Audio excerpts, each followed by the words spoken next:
안녕하세요. 조용히 쌓는 부입니다. 오늘은 투자에서 리밸런싱이 왜 중요한지, 그리고 왜 어떤 분들에겐 그냥 가만히 두는 것보다 오히려 더 핵심이 될 수 있는지 그 이야기를 아주 차분하게 길게 해보려고 합니다. 결론을 먼저 아주 담백하게 말씀드리면요. 리밸런싱은 수익률을 더 뽑아내는 기술이라기보다 내 자산의 위험을 제자리로 돌려놓는 습관에 가깝고, 그 습관이 장기 투자에서 생각보다 많은 순간을 지켜준다는 쪽에 더 가깝습니다. 특히 시장이 한쪽으로 기울어질 때 내 계좌도 같이 기울어지는데요. 그 기울어짐을 내가 원래 정해둔 각도로 다시 세워두는 일이 바로 리밸런싱이고, 그게 잘 되면 투자라는 게 훨씬 덜 시끄러워집니다.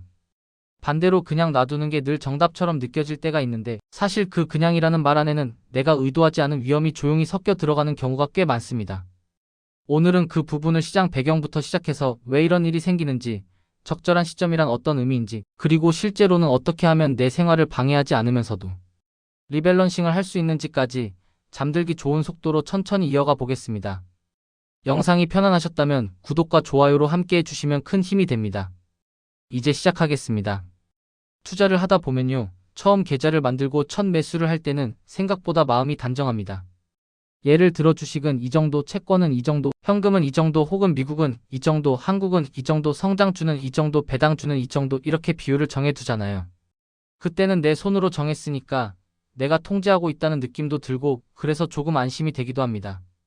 그런데 시간이 지나면 그 비율은 아주 자연스럽게 흐트러집니다. 누가 건드린 것도 아닌데 흐트러져요. 시장이 움직이니까요. 어떤 자산은 생각보다 오래 오르고, 어떤 자산은 생각보다 오래 잠잠하고, 어떤 자산은 갑자기 크게 흔들리고, 또 어떤 자산은 은근히 버티면서 뒤에서 계좌를 받쳐주고요. 이게 바로 투자에서 가장 흔한 풍경인데, 이 풍경 속에서 그냥 놔두면 되지라는 말이 편해 보이기도 합니다. 장기 투자는 버티는 거고, 버티는 건 건드리지 않는 거고, 건드리지 않으면 실수도 줄어들고, 그러니까 그냥 두는 게 맞다, 이런 식으로 마음이 정리될 때가 있거든요. 그런데 여기서 한 번만 더 생각해 보면요. 그냥 둔다는 건 사실 그대로 유지된다는 뜻이 아닙니다. 그냥 둬도 계좌는 계속 바뀝니다. 내가 손으로 바꾸지 않았을 뿐이지 시장이 계속 내 자산의 모양을 바꿔놓습니다. 특히 장이 좋을 때는요. 주식 비중이 원래 생각보다 훨씬 더 커집니다. 처음엔 주식이 60이었다고 해도 몇 년 동안 주식이 계속 강하면 어느 순간 70이 되고 80이 되고, 본인도 모르게 주식이 계좌의 대부분을 차지합니다. 이게 무슨 뜻이냐면, 나는 60 정도의 흔들림을 감당하려고 들어왔는데 어느샌가 80의 흔들림을 감당하는 계좌를 들고 있는 사람이 되어버린다는 뜻이기도 합니다. 반대로 장이 나쁠 때는요. 주식이 크게 빠지면서 비중이 줄어듭니다.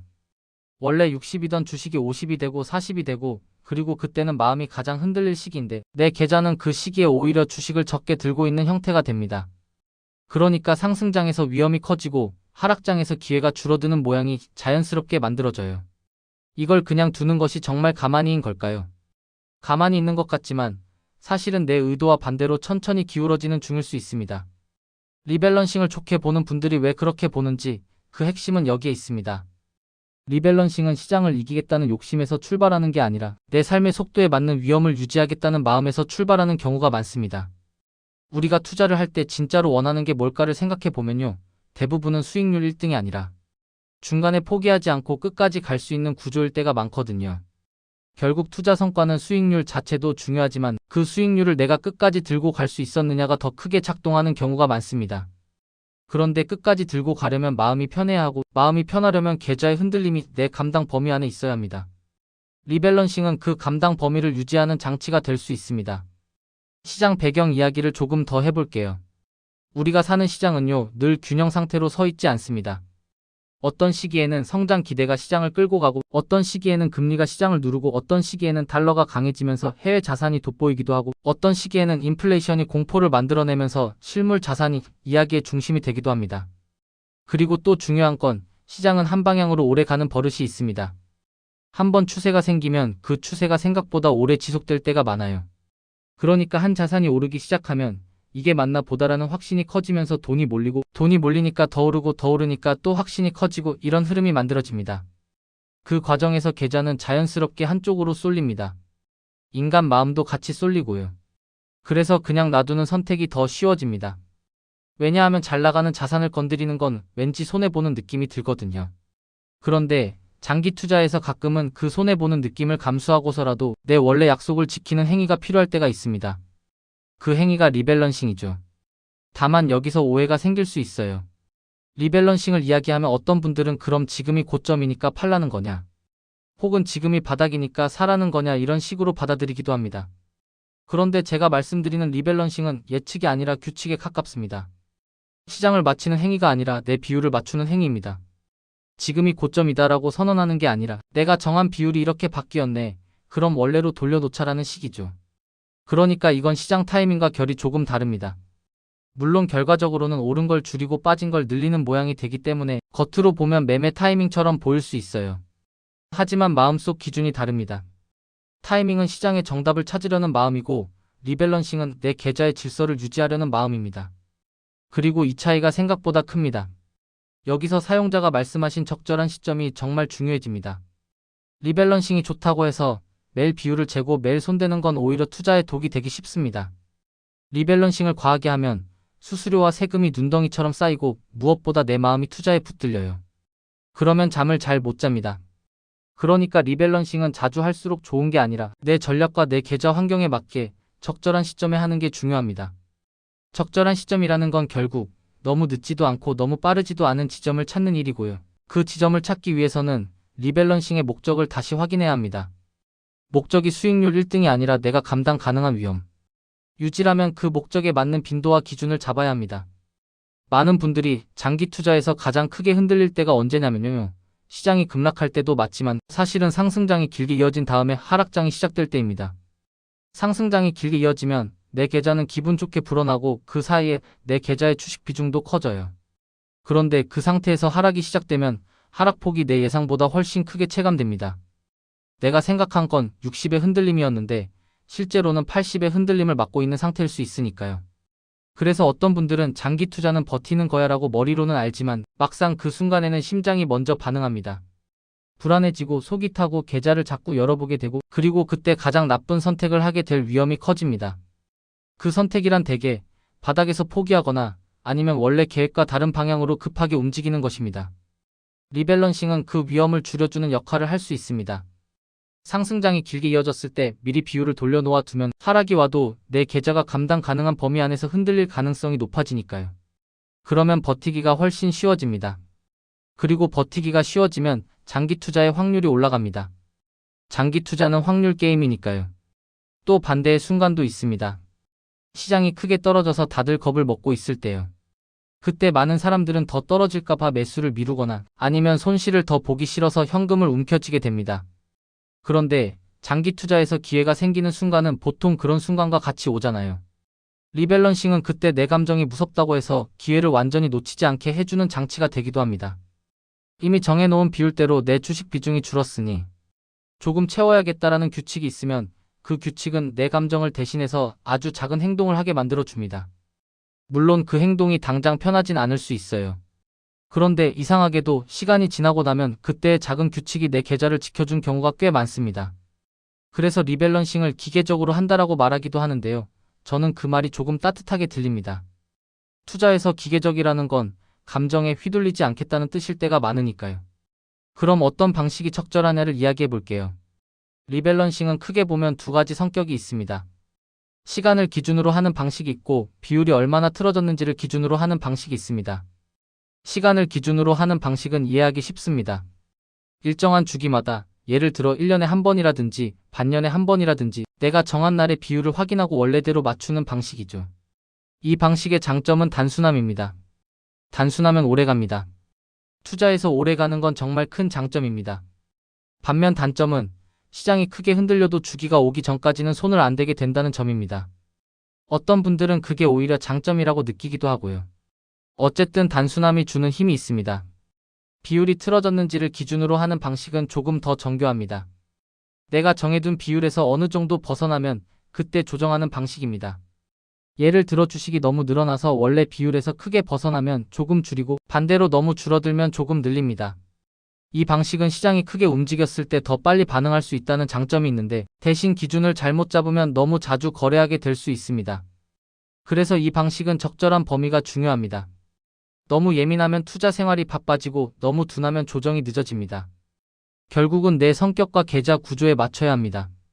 그리고 여기서 많은 분들이 놓치는 부분이 하나 더 있는데요. 리밸런싱은 꼭 팔고 사는 형태로만 하는 게 아닙니다. 사실 리밸런싱을 가장 부드럽게 하는 방법은 새로 들어오는 돈의 방향을 조절하는 것입니다.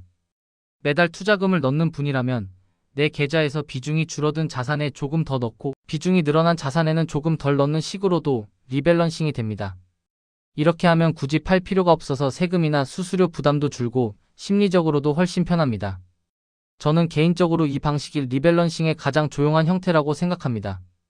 정말로 조용히 티 안 나게, 그런데 계속 내 계좌를 제자리로 끌어오는 방식이니까요. 배당을 받는 분들도 마찬가지입니다. 배당금이 들어오면 그 돈을 다시 투자할 때 내가 부족한 쪽으로 배치하는 겁니다. 예를 들어 주식이 많이 올라서 주식 비중이 커져 있다면 배당금은 채권이나 현금성 자산 쪽으로 보내서 비율을 맞추고, 반대로 주식이 빠져서 비중이 줄어 있다면 배당금을 주식 쪽으로 보내서 비율을 회복하는 방식이죠. 이렇게 하면 투자라는 게 결정을 계속 내려야 하는 일에서 흐름을 조절하는 일로 바뀝니다. 사람은 결정을 많이 할수록 지칩니다. 그래서 흐름을 조절하는 방식이 잠들기 좋은 투자 습관이 될 수 있습니다. 이쯤에서 그냥 놔두는 게 왜 위험해질 수 있는지를 조금 더 현실적인 장면으로 떠올려 볼게요. 예를 들어 어떤 분이 미국 주식 중심으로 투자하면서 동시에 채권이나 현금상 자산도 조금 섞어두었다고 해봅시다. 처음에는 이 조합이 마음을 편하게 해줍니다. 주식이 오를 때도 좋고 흔들릴 때도 채권이 받쳐주는 느낌이 있으니까요. 그런데 미국 주식이 몇 년 동안 계속 강세를 보이면 주식이 계좌의 거의 전부가 되어버립니다. 그때가 되면 채권은 있으나 만한 수준으로 작아집니다. 그러면 사실상 포트폴리오는 주식 단일 포트폴리오와 비슷해져요. 본인은 원래 분산을 했다고 생각했는데 결과적으로는 분산이 사라진 것입니다. 이런 일이 생각보다 흔합니다. 분산은 처음에 섞어두는 것이 아니라 계속 섞여 있게 유지하는 것이기 때문입니다. 그 유지가 바로 리밸런싱입니다. 또 다른 장면도 있습니다.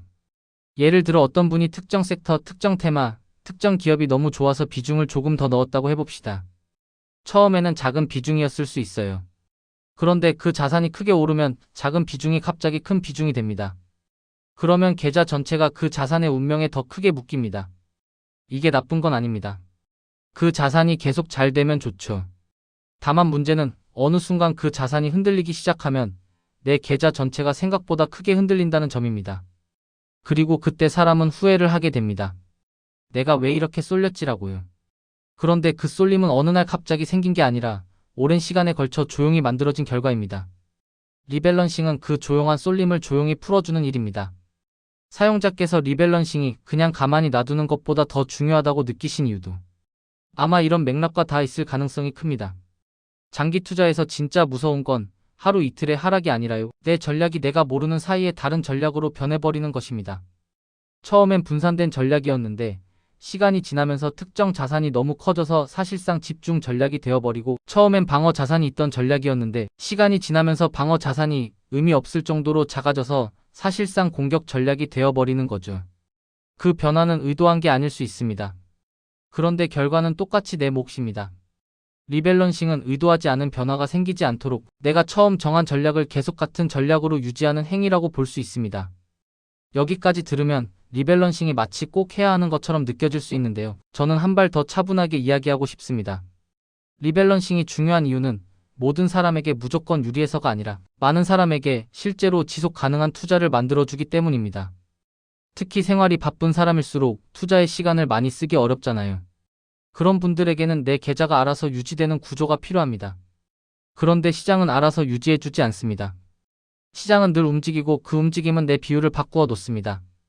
그러니까 내가 한 번씩만이라도 아주 조용히 손을 얹어서 너무 기울었으면 다시 세워두자라고 해주는 게 도움이 됩니다. 마치 집안의 온도 조절기처럼요. 온도 조절기는 집이 스스로 따뜻해지게 만드는 장치가 아니라 너무 춥거나 너무 덥지 않게 유지해주는 장치잖아요. 리밸런싱도 비슷합니다.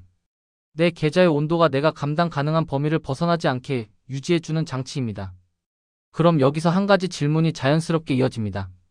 도대체 어느 정도가 적절한 시점이냐는 거죠. 사실 이건 정답이 하나로 떨어지지 않습니다.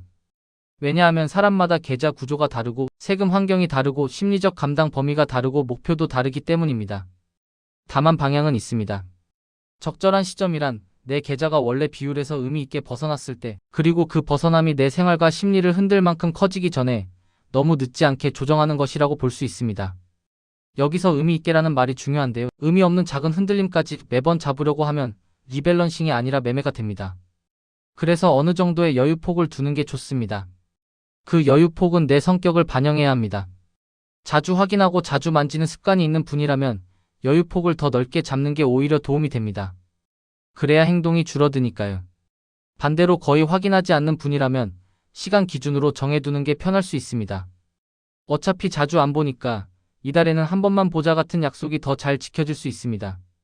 그리고 세금 이야기를 조금 더 현실적으로 해볼게요.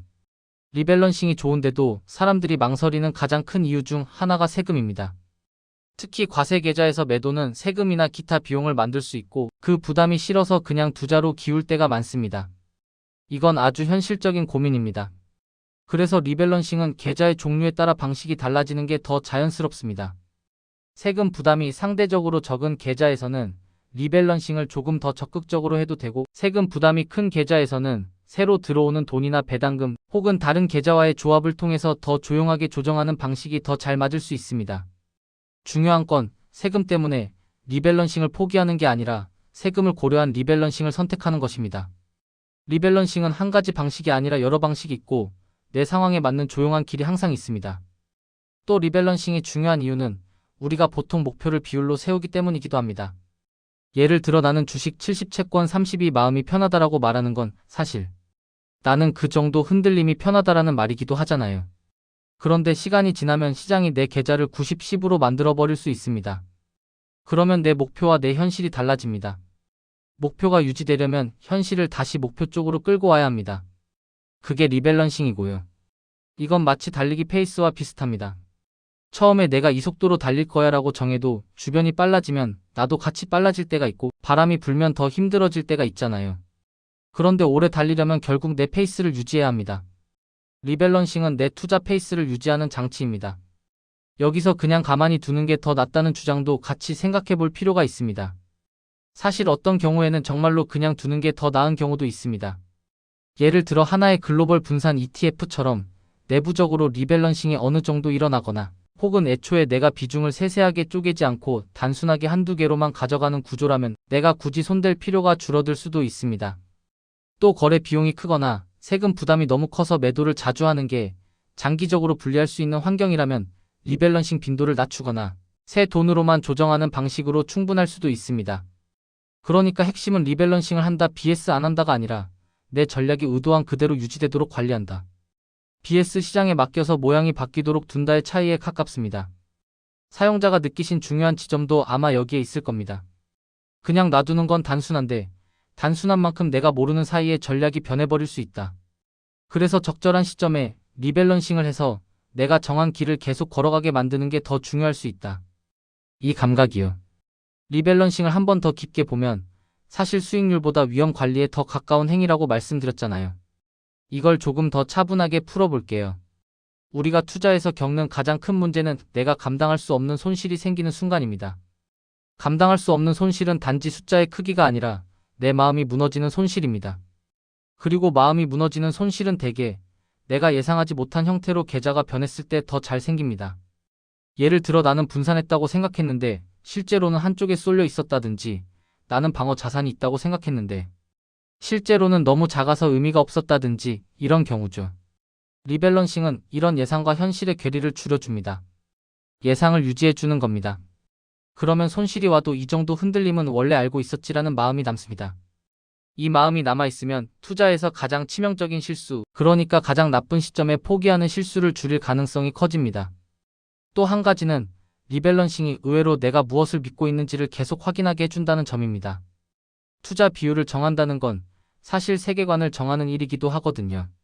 나는 성장에 더 무게를 둘 건지, 안정에 더 무게를 둘 건지, 미국의 비중을 더 크게 볼 건지, 달러 자산을 얼마나 가져갈 건지 이런 것들이 다 비율에 담깁니다.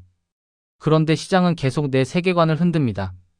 어떤 해에는 성장주가 너무 잘 나가서 역시 성장처럼 느껴질 수 있고 어떤 해에는 채권이 흔들려서 채권은 쓸모없나처럼 느껴질 수 있고 또 어떤 해에는 배당이 안정적으로 들어오면서 이게 마음이 편안해처럼 느껴질 수 있습니다.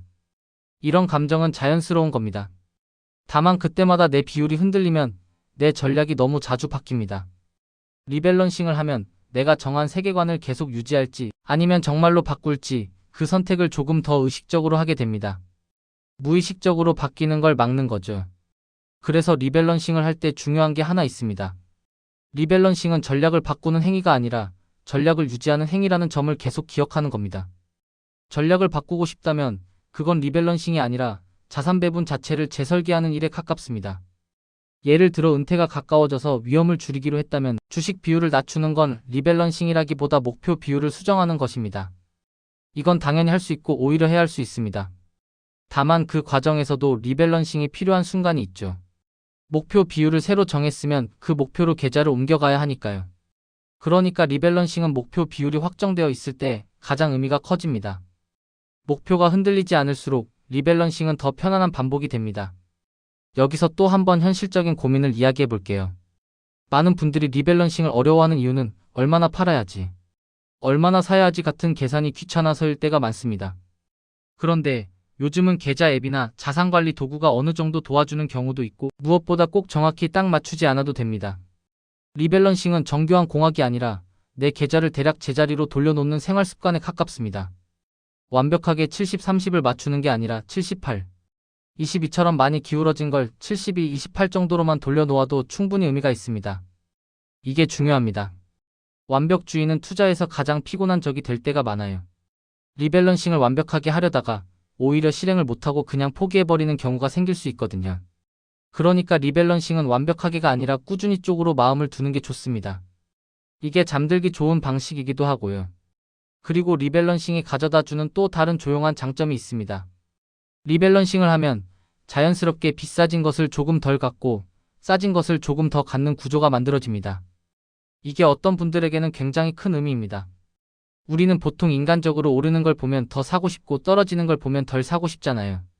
이건 인간의 자연스러운 반응입니다. 그런데 장기 투자에서는 이 자연스러운 반응이 꼭 좋은 결과로 이어지진 않습니다. 리밸런싱은 그 반응을 거꾸로 만들지는 못해도 최소한 반응이 너무 커지지 않게 해줍니다. 오를 때 조금 줄이고 내릴 때 조금 늘리는 행동이 규칙으로 존재하면 내 감정이 어느 한쪽으로 폭주하지 않습니다. 감정이 폭주하지 않으면 투자 생활이 조용해집니다. 조용해지면 장기 투자가 쉬워집니다. 그럼 이제 적절한 시점을 조금 더 구체적인 감각으로 느껴보는 시간을 가져볼게요.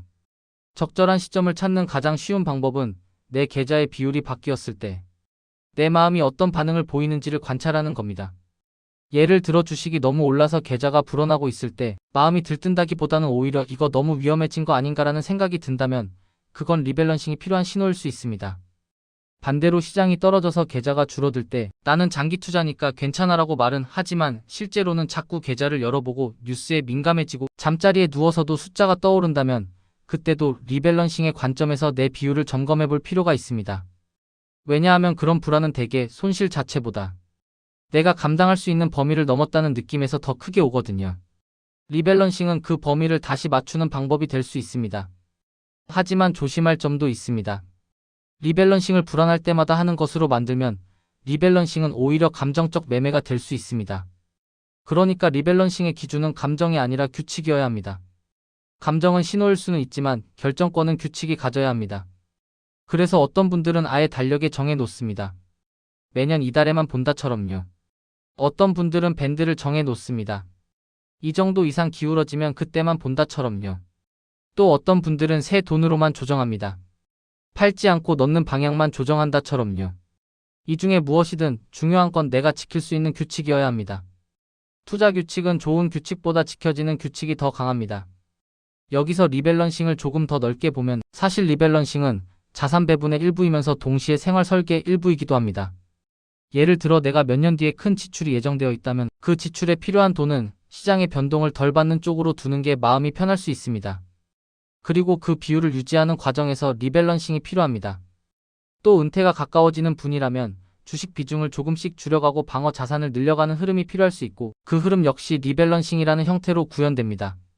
그러니까 리밸런싱은 단지 투자 기술이 아니라 내 인생 일정과 내 목표를 계좌에 반영하는 방식이기도 합니다. 이 관점으로 보면 리밸런싱은 수익률을 더 뽑아내기 위한 조작이 아니라 내가 필요한 순간에 필요한 돈이 거기에 있게 하는 관리가 됩니다. 이게 굉장히 현실적이고 굉장히 중요합니다. 또 리밸런싱은 내가 스스로를 속이지 않게 해주는 역할도 합니다.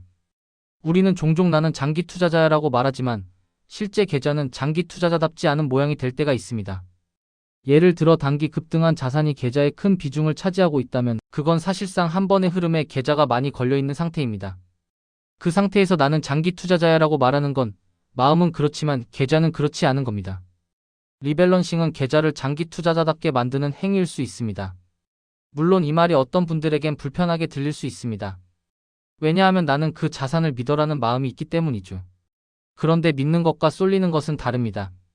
믿는 건 철학이고 쏠리는 건 리스크입니다. 철학은 유지하되 리스크는 관리하는 것.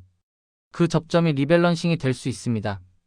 이제 조금 더 실제적인 느낌으로 리밸런싱이 계좌에서 어떤 일을 하는지 계좌의 움직임을 머릿속에 그려볼게요.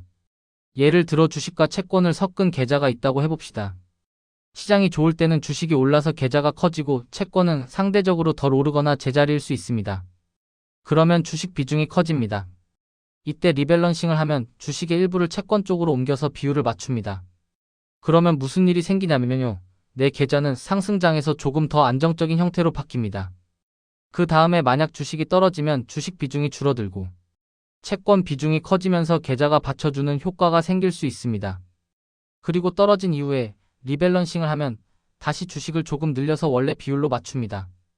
이 과정에서 자연스럽게 올랐을 때 조금 덜 갖고 떨어졌을 때 조금 더 갖는 행동이 반복됩니다. 그리고 이 반복이 장기적으로 계좌의 변동성을 완화시키거나 최소한 내 감정의 폭주를 줄이는 데 도움이 될 수 있습니다. 중요한 건 이게 예측이 아니라 반복이라는 점입니다. 물론 여기서 어떤 분들은 이런 질문을 할 수 있습니다. 그런데 주식이 계속 오르기만 하면 리밸런싱 때문에 수익이 줄어드는 거 아니냐라는 질문이요. 맞습니다. 어떤 시기에는 그런 느낌이 들 수 있습니다. 특히 한 자산이 아주 오랫동안 강세를 보이면 그 자산을 계속 들고 있는 쪽이 더 높은 수익률을 보여줄 수 있습니다. 그래서 리밸런싱은 최고 수익률과는 거리가 있을 때가 있습니다. 대신 리밸런싱은 내가 끝까지 갈 수 있는 수익률을 목표로 합니다. 그리고 많은 사람에게는 최고 수익률보다 끝까지 갈 수 있는 수익률이 더 현실적인 목표일 때가 많습니다. 왜냐하면 최고 수익률은 대부분 그 최고를 끝까지 들고 있었을 때만 내 것이 되는데 그건 심리적으로 정말 어렵기 때문입니다. 리밸런싱은 그 어려움을 조금 낮추는 방법입니다. 그래서 리밸런싱을 선택하는 건 수익률을 조금 포기하고 안정과 지속성을 얻는 선택일 수 있습니다. 그런데 이 선택이 장기 투자에서는 꽤 큰 힘이 됩니다. 그리고 여기서 더 중요한 것이 하나 있습니다. 리밸런싱은 수익률을 포기하는 행위가 아니라 위험을 관리하는 행위라는 본질을 잊지 않는 겁니다. 우리는 종종 수익률만 보고 판단하지만 사실 투자에서 가장 큰 변수는 내가 감당할 수 있는 위험입니다. 위험을 감당할 수 있어야 수익률이 내 것이 됩니다. 감당하지 못하면 중간에 내려버리니까요. 리밸런싱은 그 감당을 돕는 장치입니다. 그래서 어떤 분들에게는 정말로 그냥 두는 것보다 더 중요하다는 말이 성립할 수 있습니다. 그냥 두면 계좌가 나도 모르게 내 감당 범위를 벗어날 수 있기 때문입니다. 이제 리밸런싱을 할 때 흔히 겪는 감정도 함께 이야기해 볼게요. 리밸런싱은 대부분 기분 좋은 순간에 하는 일이 아닙니다. 왜냐하면 리밸런싱은 보통 잘 나가는 자산을 줄이거나 마음이 불안한 자산을 늘리는 행동이기 때문입니다. 잘 나가는 걸 줄일 때는 더 갈 것 같은데 왜 줄이지라는 아쉬움이 생기고 불안한 걸 늘릴 때는 더 떨어질 것 같은데 왜 늘리지라는 두려움이 생깁니다. 그러니까 리밸런싱은 늘 마음을 조금 거슬리는 방향으로 가게 만듭니다. 그런데 그게 역설적으로 리밸런싱이 가치 있는 이유이기도 합니다. 투자에서 가장 어려운 행동은 대체로 가장 필요한 행동일 때가 많거든요. 리밸런싱은 그 어려운 행동을 규칙으로 만들어서 내가 매번 결심하지 않아도 되게 해줍니다. 그리고 그게 누적되면 내 투자 생활이 조금 더 편안해집니다. 리밸런싱을 이야기할 때 저는 종종 정리라는 단어를 떠올립니다. 집이 어질러지면 정리를 해야 하잖아요. 그런데 정리를 너무 자주 하면 삶이 정리에 지배당하고 정리를 너무 안 하면 어느 순간 손댈 수 없을 정도로 어질러집니다. 그래서 적당한 주기, 적당한 수준의 정리가 필요합니다. 리밸런싱도 비슷합니다. 너무 자주 하면 투자에 지배당하고 너무 안 하면 계좌가 내 의도와 다른 방향으로 커져버립니다. 그래서 적절한 시점에 적당한 수준으로 계좌를 다시 정리하는 느낌으로 접근하면 훨씬 부담이 줄어듭니다. 그리고 리밸런싱을 할 때 한 가지 더 기억하면 좋은 건 내가 무엇을 위해 분산했는지를 다시 떠올리는 겁니다. 분산은 수익률을 극대화하기 위한 게 아니라 한 번의 사건이 내 계좌 전체를 무너뜨리지 않게 하기 위한 장치일 때가 많습니다. 그런데 분산을 해놓고도 리밸런싱을 하지 않으면 분산이 시간이 지나면서 약해질 수 있습니다. 그러면 분산의 목적이 흐려집니다. 그래서 리밸런싱은 분산의 목적을 지키는 일입니다. 이것도 결국 마음을 편하게 하는 쪽으로 연결됩니다. 내가 분산을 선택한 이유는 마음의 안정과 지속 가능성이었을 가능성이 크니까요. 이쯤에서 리밸런싱이 중요한데도 어려운 이유를 다시 한번 짚어볼게요. 첫 번째는 감정입니다. 두 번째는 귀찮음입니다. 세 번째는 비용입니다. 감정은 아까 이야기했죠. 귀찮음은 정말 현실적인 문제입니다.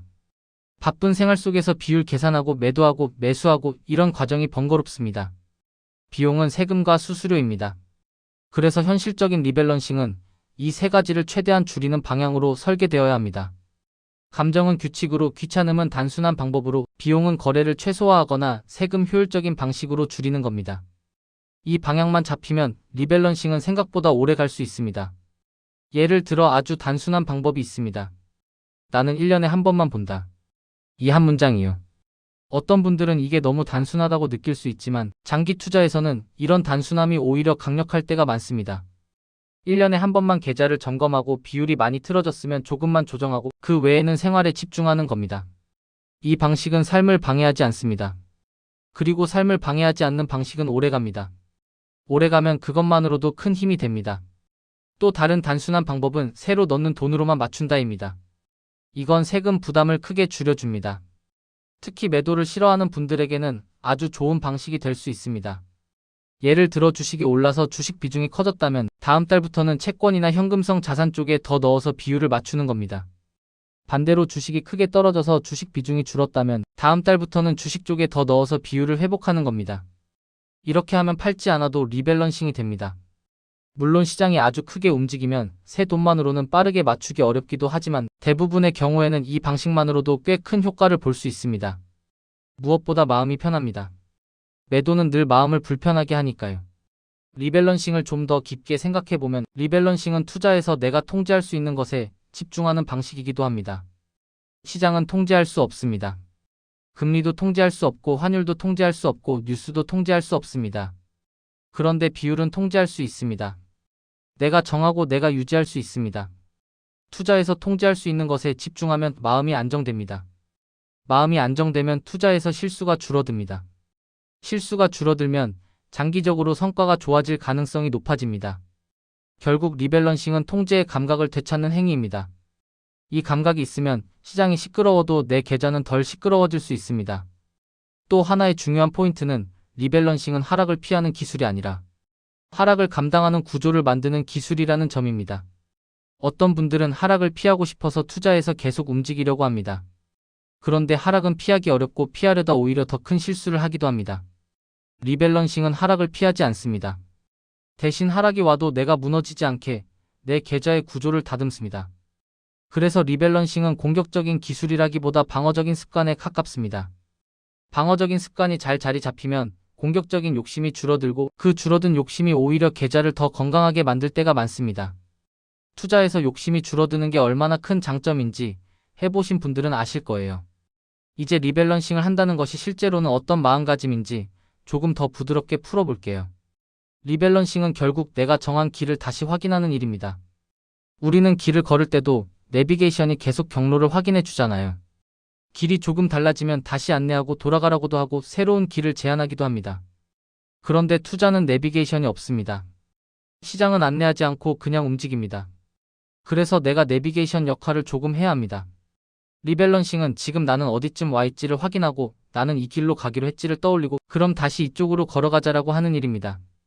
이런 관점으로 접근하면 리밸런싱은 거래가 아니라 관리가 됩니다. 관리가 되면 마음이 덜 들끓습니다. 들끓지 않으면 잠이 옵니다.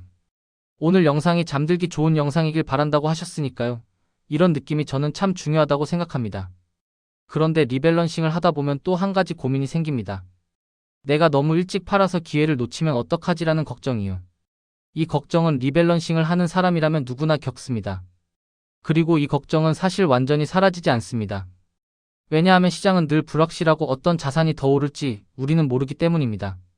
그런데 리밸런싱의 핵심은 기회를 놓치지 않는 것이 아니라 기회를 잡다가 계좌가 무너지는 것을 막는 것입니다. 이 관점이요. 투자에서 최악은 기회를 조금 놓치는 게 아니라 중간에 무너져서 게임에서 나가버리는 겁니다. 리밸런싱은 게임에서 끝까지 남아있게 해주는 전략일 수 있습니다. 그리고 끝까지 남아있는 사람이 결국 평균 이상의 결과를 가져갈 확률이 높습니다. 이건 너무 화려한 말이 아니라 아주 현실적인 말입니다.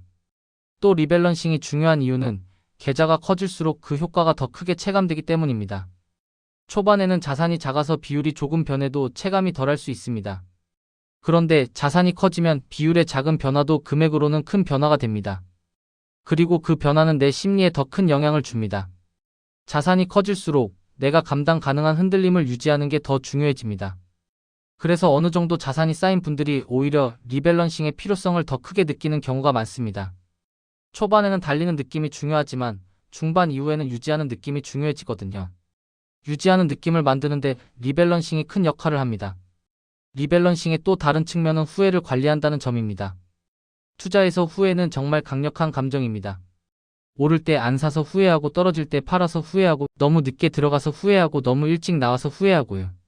이 후회는 투자자를 지치게 합니다. 리밸런싱은 후회를 완전히 없애주진 않지만 후회의 강도를 낮춰주는 역할을 할 수 있습니다. 왜냐하면 리밸런싱은 규칙에 따라 움직이기 때문에 결과가 어떻든 나는 원래 이렇게 하기로 했어 라는 말이 남습니다. 이 말이 남으면 결과에 대한 자기 비난이 줄어듭니다. 자기 비난이 줄어들면 투자에서 감정이 덜 마모됩니다. 감정이 덜 마모되면 장기 투자가 쉬워집니다. 결국 또 여기로 돌아옵니다. 장기 투자는 지속의 게임입니다. 그리고 리밸런싱을 할 때 아주 조용히 기억하면 좋은 문장이 하나 있습니다. 내가 지금 하고 있는 건 예측이 아니라 정리다. 이 문장을 마음에 두면 리밸런싱을 할 때의 감정이 조금 누그러집니다. 예측은 늘 긴장과 불안을 동반합니다. 정리는 조금 귀찮지만 끝나고 나면 마음이 편해지는 경우가 많습니다. 리밸런싱도 비슷합니다. 하기 전에는 어색하고 망설여지는데 하고 나면 묘하게 마음이 안정되는 경우가 많습니다. 특히 포트폴리오가 원래 비율로 돌아왔을 때 계좌가 정돈된 느낌을 주기도 합니다. 이 느낌이 투자 생활에서 꽤 중요합니다. 계좌가 정돈되면 생활도 덜 흔들립니다. 이제 리밸런싱을 실제로 실행할 때 사람들이 흔히 빠지는 함정 몇 가지를 아주 부드럽게 이야기해 볼게요. 첫 번째는 리밸런싱을 수익률 경쟁으로 바꾸는 겁니다. 리밸런싱은 위험 관리인데 어느 순간 이번에는 리밸런싱으로 수익을 더 내야지로 바뀌면 리밸런싱은 타이밍 게임이 됩니다. 그러면 피곤해지고 규칙이 흔들리고 결국 지속이 어려워집니다. 두 번째는 리밸런싱의 기준이 자꾸 바뀌는 겁니다. 원래는 연 1회 보기로 했는데 시장이 흔들리면 갑자기 월 1회로 바꾸고 또 시장이 잠잠하면 다시 안 보고 이런 식으로 되면 리밸런싱이 아니라 감정의 흔들림이 됩니다. 세 번째는 리밸런싱을 너무 완벽하게 하려는 겁니다. 아까도 말씀드렸지만 완벽함은 실행을 막습니다. 적당히가 더 강합니다. 그리고 한 가지 더 리밸런싱을 할 때 내가 왜 이 비율을 정했는지를 잊어버리는 함정도 있습니다. 예를 들어 주식이 크게 올라서 주식 비중을 줄이려는데 마음이 아쉬워서 그냥 목표 비율을 바꿔버릴까라는 생각이 들 수 있습니다. 물론 목표 비율을 바꾸는 건 가능하고 때로는 필요합니다.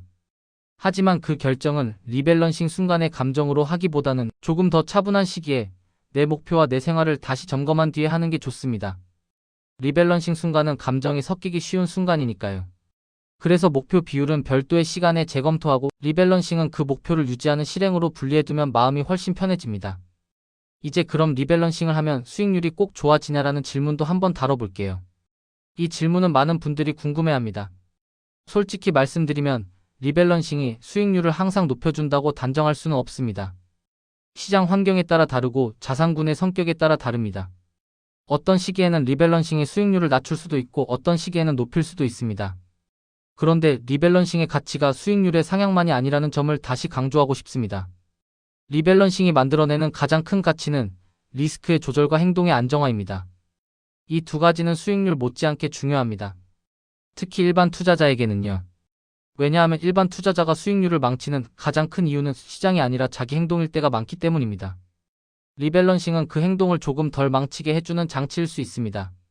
그리고 투자라는 게 참 재미있는 게요. 결과는 늘 나중에 보이지만 과정은 매일 겪습니다. 매일 겪는 과정이 괴로우면 아무리 좋은 결과가 와도 중간에 못 버팁니다. 리밸런싱은 과정의 괴로움을 줄여주는 쪽으로 설계할 수 있는 장치입니다. 그래서 저는 리밸런싱을 수익률 전략이라고 부르기보다는 투자 생활 관리라고 부르고 싶습니다. 생활 관리가 되면 투자도 오래 갑니다. 오래가면 결국 복리가 작동할 시간을 벌게 됩니다. 복리는 시간을 먹고 자라는 거니까요. 리밸런싱을 더 편안하게 만드는 작은 팁 같은 것도 사실은 많지만 오늘은 체크리스트처럼 딱딱하게 드리기보다는 느낌으로 전달해 볼게요. 리밸런싱을 할 때는 내가 계좌를 대하는 태도를 수익의 주인이 아니라 질서의 관리자로 바꿔보는 겁니다. 수익의 주인이 되려고 하면 모든 움직임이 내 책임처럼 느껴지고 그래서 불안이 커집니다. 질서의 관리자가 되면 시장이 어떻게 움직이든 나는 내 규칙을 유지하는 사람이 됩니다. 규칙을 유지하는 사람은 결과를 다 통제하지 않아도 됩니다. 통제하지 않아도 되면 마음이 가벼워집니다. 가벼워지면 투자에서 과잉 행동이 줄어듭니다. 과잉 행동이 줄어들면 계좌가 망가질 가능성이 줄어듭니다. 결국 리밸런싱은 내 마음을 조용하게 만드는 도구가 될 수 있습니다. 또 하나 중요한 건 리밸런싱은 미래의 나를 돕는 행위라는 점입니다. 오늘의 나는 시장을 보고 흔들릴 수 있지만 미래의 나는 오늘의 나보다 더 많은 경험을 갖고 있을 수도 있고 혹은 더 피곤할 수도 있습니다. 그 미래에 내가 어떤 상태든 계좌가 너무 기울어져 있으면 더 힘들어집니다. 그러니까 오늘의 내가 조금만 정리해 두면 미래의 나는 덜 힘들어집니다. 저는 이 관점이 참 좋습니다. 투자라는 게 결국 나를 돕기 위한 건데 그 돕는 방식이 오늘의 나를 너무 괴롭히면 안 되잖아요. 리밸런싱을 부드럽게 설계하면 오늘의 나도 덜 괴롭고 미래의 나도 덜 흔들립니다. 그리고 마지막으로 리밸런싱은 내가 투자에서 무엇을 더 중요하게 생각하는지를 드러내는 선택이기도 합니다. 누군가는 최고 수익률을 중요하게 생각하고 누군가는 편안한 지속을 중요하게 생각하고 누군가는 배당의 안정감을 중요하게 생각하고 누군가는 성장의 속도를 중요하게 생각합니다. 어느 것이 옳고 그르다는 이야기가 아니라 그 선택이 내 계좌의 모양으로 나타난다는 이야기입니다.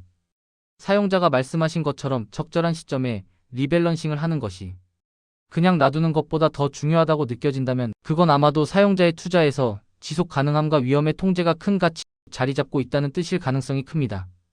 저는 그게 아주 건강한 감각이라고 생각합니다. 투자에서 건강하다는 건 화려하지 않지만 오래가는 쪽에 가깝거든요. 이제 오늘 이야기의 흐름을 아주 조용하게 마무리해 보겠습니다. 리밸런싱은 시장을 이기는 마법이 아니라 내 계좌가 내 의도대로 유지되게 만드는 정리 습관이고요. 그냥 놔두는 것은 단순하지만 그 단순함 안에서 계좌의 위험이 조용히 바뀔 수 있다는 점을 기억하는 것이 중요합니다.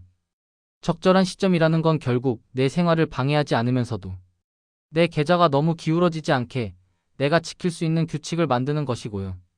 그 규칙은 화려할 필요가 없고 완벽할 필요도 없고 다만 꾸준히 지켜질 수 있으면 좋습니다. 꾸준히 지켜지는 리밸런싱은 수익률보다 더 큰 것을 줄 때가 있습니다.